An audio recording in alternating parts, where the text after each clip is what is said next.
Buonasera a tutti, benvenuti a questa nuova puntata di Effetto Serra Talk Show sul social. Parliamo oggi di violenza, che oggi non è solo un fatto di cronaca, ma è linguaggio, esposizione continua, modello. Ma quanto incide il modo in cui la raccontiamo sui comportamenti dei più giovani? Ne parliamo questa sera con la dottoressa Michela Capone, giudice del Tribunale per i minorenni di Cagliari. Buonasera dottoressa e grazie di essere presente. Buonasera e grazie a lei per la fiducia. Allora, dottoressa, la violenza, dicevamo in apertura, è un fatto individuale secondo lei o un prodotto culturale? Allora, grazie per la domanda, nel senso che normalmente quando si parla di violenza giovanile, scivolare nella retorica criminalizzante, repressiva, punitiva è molto facile. Questo ci ripara da un dovere, che è quello di analizzare le cause. E una delle cause è proprio il fatto che i ragazzi oggi vivono una certa realtà sociale dove la violenza è un fatto sociale. Se per fatto sociale intendiamo una sorta di modo di sentire e di agire che diventa modello e che sovrasta l'individuo condizionandone un po' l'agito. Dico un po' perché poi c'è anche il libero arbitrio, che è la possibilità di reagire in maniera diversa, ma un ragazzo che ha degli strumenti inferiori a quello di un adulto nel guidare la propria condotta, diciamo così, è una vittima di questo contesto sociale che ovviamente condiziona e guida il suo agito. Che cosa significa fatto sociale? Poi insomma è facilmente spiegabile con riferimento alla violenza. La violenza nasce e viene, diciamo così, amplificata in questo momento storico come fatto sociale attraverso che cosa? Attraverso stereotipi, attraverso pregiudizi, attraverso dinamiche relazionali compromesse, attraverso le diseguaglianze, attraverso i processi di marginalizzazione, attraverso anche i conflitti di potere nell'ambito della nostra comunità. Tutto ciò trasmesso culturalmente. E quindi i ragazzi assorbono e il loro agito violento si insinua in tutte queste, diciamo così, sbavature sociali trasmesse culturalmente. Ecco, dal suo osservatorio privilegiato, però, la violenza che coinvolge i minori sta cambiando forma anche in base ai tempi? Allora, guardi, io svolgo il mio lavoro da circa 30 anni e ho visto, diciamo così, la devianza minorile cambiare. Inizialmente, quando ho iniziato la mia carriera di giudice minorile, erano molto frequenti i reati contro il patrimonio. Poi la droga, adesso invece i reati contro la persona. Proprio per quello che ho detto prima, perché la violenza è diventata un fatto sociale ed è un fatto ormai culturale. La forma della violenza giovanile è quella che viene a loro veicolata, è quella che si esprime attraverso anche una sorta di frattura che nel tempo si è creata tra i ragazzi e il mondo adulto e infatti gli episodi di violenza si stanno intensificando in ambito familiare, maltrattamenti in famiglia, l'opposizione a genitori che stanno perdendo colore nella loro funzione educativa, nell'ambito della scuola, perché abbiamo una scuola sguarnita, indebolita, priva di strumenti per fronteggiare quello che è il disagio, perché la violenza nasce anche dal disagio che un ragazzo prova. E poi la forma della violenza tipica della nostra realtà è la violenza attraverso la vita digitale. Il progresso tecnologico in qualche modo ha prestato il fianco all'agire violento dei ragazzi. Violenza intendo nella sua plurima espressione, non solo fisica ma anche verbale. Il processo tecnologico è quello che loro si sono trovati davanti senza avere magari gli strumenti idonei per poterlo gestire in maniera congrua e diciamo che questo progresso tecnologico così importante che dà tante opportunità è ovvio che non è stato ideato a loro misura, per cui diventa un'occasione di espressione violenta del loro comportamento, in tutti i sensi, non solamente in senso ovviamente generazionale, cioè i ragazzi con la violenza attraverso la piattaforma digitale se la prendono fondamentalmente con i pari, aiutati da tutto quello che la tecnologia consente loro, anche quello di nascondersi e agire senza essere subito identificati. Sul discorso tecnologico ci ritorneremo, però volevo chiederle una cosa, dottoressa. Quando un minore compie un gesto grave, secondo lei riesce a capire e avere consapevolezza delle conseguenze della vita reale? E nel caso, che responsabilità abbiamo noi adulti? Allora, i ragazzi sono molto intelligenti, noi a volte li sottovalutiamo. E che cosa facciamo noi adulti nel sottovalutarli? Li dipingiamo negativamente, li etichettiamo. I ragazzi sono deresponsabilizzati, i ragazzi sono delinquenti, i ragazzi sono bulli, i ragazzi sono violenti, i ragazzi sono e appartengono ad una categoria che quasi è impossibile correggere, ci fa piacere pensare che i ragazzi cattivi, tra virgolette, sono incorreggibili se non attraverso la punizione. Questo ci solleva dalle nostre responsabilità, perché la violenza giovanile, non dimentichiamolo, ci deve interrogare sul nostro modo di vivere. E allora che cosa possiamo dire ai ragazzi? Loro hanno consapevolezza delle conseguenze negative che possono seguire alla loro azione violenta, ma a volte questo aiuta e rinforza i motivi per cui delinquono, che sono spesso collegati ad acquisire visibilità in un mondo di adulti che ha smesso in qualche modo di esserci, di ascoltarli, di guidarli, di educarli. Io ci sono, ecco, e allora io ti dimostro che ci sono anche pur consapevole delle conseguenze a cui io mi espongo.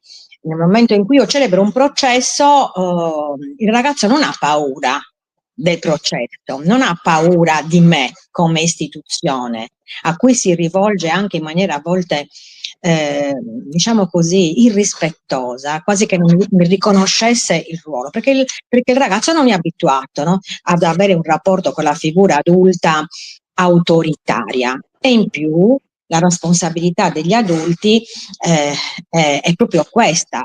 L'autorevolezza viene praticamente sottovalutata a favore dell'autorità, che poi si esplica, come dicevo prima, attraverso l'esigenza di punirli e reprimerli. Ma in realtà non ci si rende conto che siamo noi adulti che abbiamo impostato la nostra vita relazionale sulla violenza, sull'aggressività. Siamo incapaci di dialogare, siamo incapaci di sostenere le nostre tesi se non attraverso la distruzione dell'altro. Ci si picchia in Parlamento, ci si picchia nei campi di calcio, ma la violenza dilaga ovunque, basta uscire in strada e rischi di essere davvero ammazzato per un litigio, per un parcheggio. Cioè noi abbiamo un linguaggio violento, il dialogo tra adulti non esiste più, il conflitto caratterizza la nostra vita di adulti, ma noi adulti questo conflitto anche ideologico non lo trasformiamo in qualcosa che può esserci di aiuto, no? A vedere meglio anche le nostre tesi, no, lo trasformiamo in una prevaricazione violenta. Non solo, ma anche questo nostro mondo così performante genera nel ragazzo, che già imita un certo modo di intendere le relazioni sbagliate che noi gli proponiamo, ma lo frustriamo nel momento in cui pretendiamo il meglio, perché noi siamo una società individualista, sempre meno solidale, improntata alla perfezione. E questo lo sbagliano i genitori, ma non solo i genitori, lo sbaglia tutto il sistema degli adulti che pretende, diciamo così, da tutti, anche gli adulti stessi nei confronti del proprio modo di vivere, no? Andiamo alla perfezione e siamo noi, con il nostro individualismo, a dimenticarci che esiste l'altro, che esiste il rispetto dell'altro, e che l'altro va assolutamente superato, magari annientato, per far prevalere il nostro modo di vivere e di vedere le cose. E questo è chiaro, nel senso che poi abbiamo responsabilità forti anche noi adulti. Tornando al discorso un po' sulla realtà digitale che abbiamo toccato precedentemente, nella diffusione della violenza fra i giovani, il problema è il contenuto, e torniamo al discorso degli adulti, o la mancanza di controllo, secondo lei? Ma sono entrambe le cose. Allora, in un mondo di adulti deficitario, dove c'è il declino valoriale, dove c'è il declino della funzione educativa, vediamo adulti distratti. La funzione genitoriale è veramente indebolita. La funzione genitoriale è quella che non trasforma, non deve trasformare un genitore in un poliziotto e andare a spiare il figlio, perché il figlio ha anche diritto, no, alla sua riservatezza. Però diciamo così che vedere che cosa c'ha il figlio nello zaino e dare uno sguardo a che cosa vede e come utilizza le piattaforme digitali, penso che non sia un'invasione della privacy. Si fa con la descrizione giusta e accompagnata anche da una spiegazione. Io penso che sia assolutamente doveroso. Per quanto riguarda poi i contenuti, beh, quello diciamo che è scarsamente controllabile da chi deve invece essere genitore presente nella vita di un figlio. I contenuti purtroppo diventano, diciamo, si diffondono anarchicamente e a livello istituzionale ovviamente ci si sta cercando, tutta Europa, ma adesso anche in Italia, di arrivare ad una disciplina dell'accesso dei ragazzi alle piattaforme digitali e al controllo, no, attraverso una sorta di prescrizione ai social, ai gestori, che dovrebbe migliorare questo, ma ritorno al punto di partenza. Noi possiamo fare tante leggi, noi possiamo inserirci nel mondo digitale affinché questo mondo digitale sia sfruttato in maniera adeguata, ma se a monte non assolviamo altre funzioni nel rapporto con la realtà giovanile, diciamo che i risultati potrebbero essere molto, molto, molto scarni. Ricordiamoci poi che diciamo, l'utilizzo dei social in maniera scriteriata, con la dipendenza che crea, è un fattore di rischio, come la dipendenza dall'alcol, come la dipendenza dalle sostanze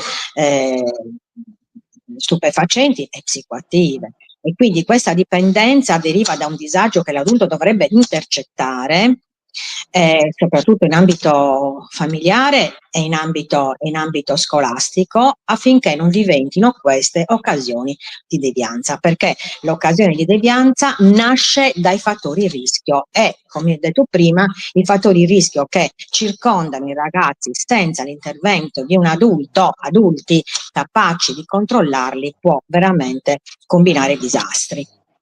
E non possiamo rispondere solo punendo, ecco questo che voglio sottolineare. Assolutamente, dottoressa. È chiaro che dobbiamo fare anche noi mea culpa. Abbiamo parlato di adulti, però dico anche come noi giornalisti. I ragazzi hanno miliardi di informazioni e miliardi di stimoli che arrivano da qualunque tipo di momento, sia dalla realtà, sia dalla realtà virtuale. Ecco, la responsabilità di noi che facciamo informazione è ancora molto molto alta, perché oggi si racconta di cronaca e si spettacolarizza in qualche modo la violenza nei media, e quindi c'è il rischio che si possa generare emulazione, cioè abbiamo noi responsabilità che facciamo informazione.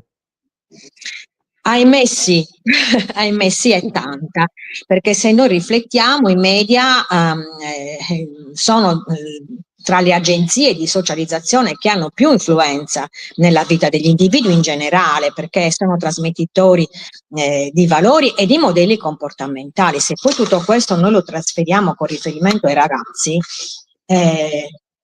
direi che i media hanno effetti educativi, cioè non possono paragonarsi ovviamente alla scuola e alla famiglia come le agenzie educative per antonomasia, ma hanno senza dubbio effetti educativi. E allora che cosa sta succedendo, no, in questo momento storico? Che i media si piegano al soddisfacimento dell'opinione pubblica, e questo avviene attraverso la costante pubblicizzazione del male enfatizzato. Non so se mi spiego. Cioè la spettacolarizzazione, il sensazionalismo diventano davvero veicolati attraverso un giornalismo che si crea degli alibi attraverso il cosiddetto diritto di informazione e il diritto di approfondimento.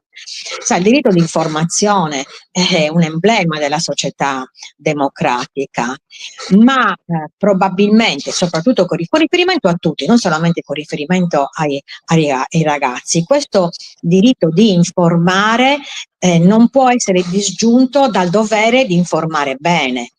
E quindi cosa vuol dire il dovere di informare bene? Significa innanzitutto vestire di verità quello che si comunica è sulla base di una conoscenza di ciò che si dice, e a volte assolutamente carente purtroppo, e poi soprattutto dare uno sguardo a chi riceve l'informazione.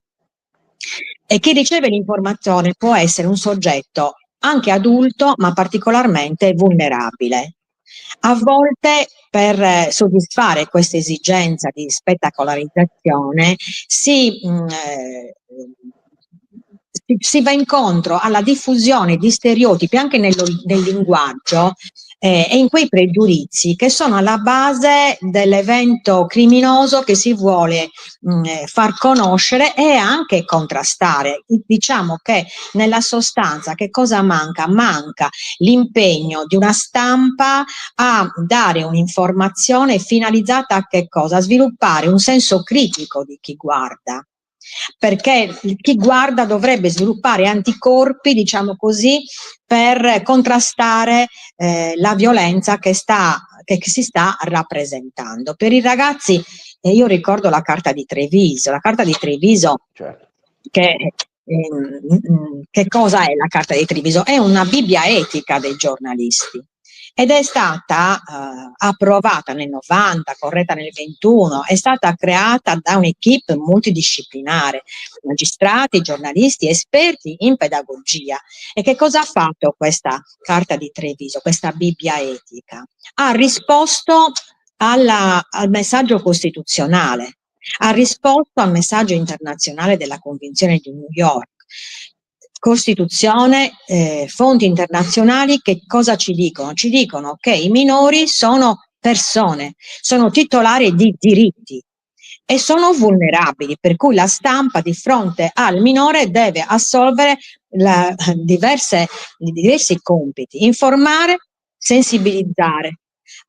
Si deve cominciare a parlare di responsabilità, di consapevolezza del giornalista. Invece come viene interpretata la convenzione, la Carta di Treviso, scusa, viene interpretata come uno strumento che tutela la riservatezza dei ragazzi, no? Dei minori, la privacy. Quindi un giornalista che omette i nomi dei ragazzi e quando parla dei ragazzi e mette una striscetta sul viso o sfuma l'immagine, si sente osservante della Carta di Treviso. Non è solo questo, la Carta di Treviso. Questo, certo. Per cui ovviamente basta pensare ai fenomeni di emulazione che vengono, ma anche per gli adulti, no? Stimolati da queste, diciamo così, notizie sensazionalistiche, in cui il male prevale, in cui il male eccita, no? In cui la conseguenza, in fin dei conti, ci sarà poco. L'eroe negativo vivrà sempre a discapito di una vittima che è destinata a essere tale, per cui tutto questo sistema spinge all'emulazione, spinge alla desensibilizzazione nei confronti di una violenza che diventa modello comportamentale normale da utilizzare nella vita comune. L'emulazione riguarda questo, l'imitazione del modello negativo. Insomma, in soldoni bisogna sdoganare il bene, perché il bene, che è poco interessante e forse fa meno spettacolo, viene nascosto, ma il bene c'è, e quindi sdoganare il bene fa bene. La stampa dovrebbe fare altrettanto rispetto al male che viene sempre pubblicizzato sotto il nome di una buona informazione, che poi buona informazione alla fine non sarà mai. No, certo. Dottoressa, le faccio l'ultima domanda. Ecco, alla luce di quello che abbiamo, dell'argomento che è stato sviscerato, quali potrebbero essere i correttivi e cosa si fa oggi in termini di prevenzione anche e soprattutto in relazione alla giustizia minorile? Purtroppo, come ho detto prima, noi pensiamo di poter correggere la violenza giovanile attraverso la criminalizzazione dei ragazzi e attraverso una reazione punitiva. Ma non si combatte solo così, anzi probabilmente sarà inefficace perché lo vedo, perché quando noi arriviamo a punire vuol dire che è stato tutto inutile quello che si poteva fare per non far arrivare il ragazzo davanti a un giudice, per non mandare in carcere, cioè creare nuove figure di reato, aumentare il carcere per i minorenni che delinquono, quello che è stato fatto, no? Proprio in nome della tutela dell'ordine pubblico, che era comunque un'esigenza, si sta rivelando un'arma a doppio taglio.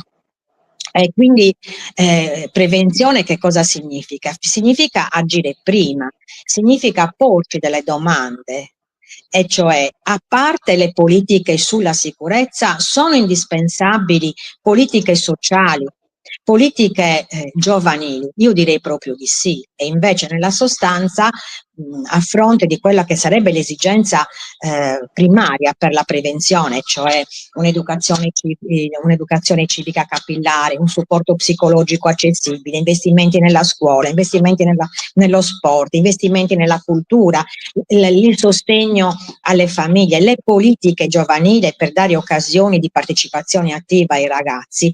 Tutto questo fa parte di una prevenzione che non esiste. I fondi deputati a ciò sono stati depauperati e i servizi non hanno risorse. E allora di che cosa stiamo parlando? A parte il nostro impegno, no? A diffondere i valori costituzionali, il rispetto, a diffondere l'educazione emotiva per raffinare l'intelligenza emotiva. Tutto questo viene lasciato alle spalle e noi adulti che vediamo il ragazzo punito in carcere ci consideriamo soddisfatti. Ecco, bisogna proprio, direi, invertire la rotta, no? Dall'approccio punitivo, come ho detto prima, bisogna passare attraverso l'approccio culturale, sociale, attraverso la prevenzione che è sempre stata molto trascurata. La giustizia minorile adesso sta proprio cambiando volto, no? Prima diciamo così, la finalità rieducativa era pregnante, ora questa finalità è stata un po' spuntata a favore di quello che l'opinione pubblica vuole, che è stata trasfusa anche in leggi che soddisfacendo le esigenze di noi adulti, vigliacchi, responsabili, che non abbiamo assolto ai nostri compiti, ma vogliamo vedere i delinquenti, i giovani così delinquenti in galera. Nel frattempo le carceri si riempiono, c'è un sovraffollamento carcerario in questi anni, anche nel nostro carcere, veramente inaccettabile, le carceri sono fatiscenti, a volte c'è il disagio mentale, a volte c'è la commistione culturale. Questo dà luogo a una violenza giovanile proprio all'interno delle carceri. Allora il ragazzo che si rende responsabile di fatti gravi all'interno del carcere viene spostato nel carcere degli adulti. Li perdiamo, in questo modo li perdiamo. Questi ragazzi usciranno, perché non è essere un giudice buono.